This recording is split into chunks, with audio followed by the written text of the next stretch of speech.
Hi guys, samahan niyo ako magluto ng fried rice. Naglagay na ako dito ng mantika.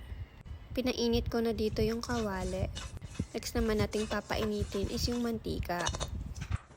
Naglagay pala ako dito ng 2 itlog. Pinagsama ko na sila dahil imemekos-mekos ko yan.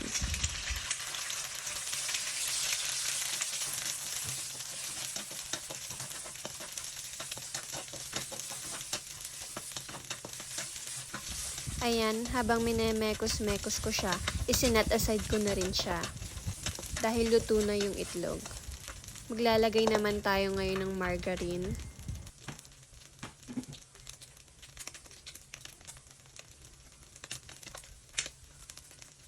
Tinunaw ko lang yung margarine dyan bago ko nilagay yung bawang.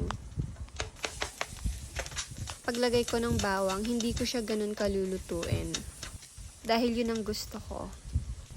Sinunod ko na rin dito ang puting sibuyas. At hinalo-halo ko lang din to. Bumili pala ako ng carrots. Sa supermarket nyo to makikita. Yan yung hiwa-hiwa na siya. Para hindi mo na kailangang maghiwa-hiwa. Hinalo-halo ko lang to at sinunod ko naman ang mais. Ganon din ang pagkabili ko nento is sa supermarket lang din. At inulit ko lang din ang paggawa ko. Minekos-mekos. Sinunod ko na rin tong dahon ng sibuyas. At yun na nga ulit, minekos-mekos ko na naman. At hinintay ko to na maluto. Saglit lang din naman to.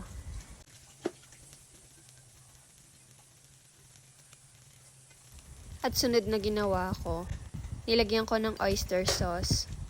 Kalahati lang ang nagamit ko dito. At hinalo-halo ko ulit para magsama-sama sila. Pagkatapos niyan, ilalagay ko na ang ating kanin.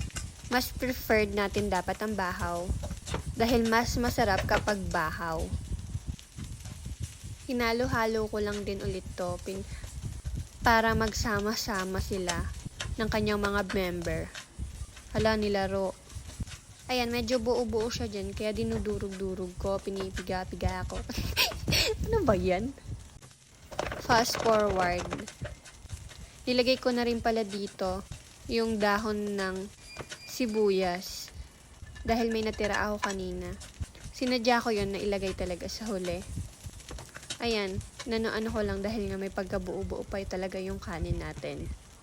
Next naman nating lulutuin ay xiaolongbao. Sobrang sarap ng xiaolongbao na to guys. Sa mahilig sa xiaolongbao dyan, maire-recommend ko to.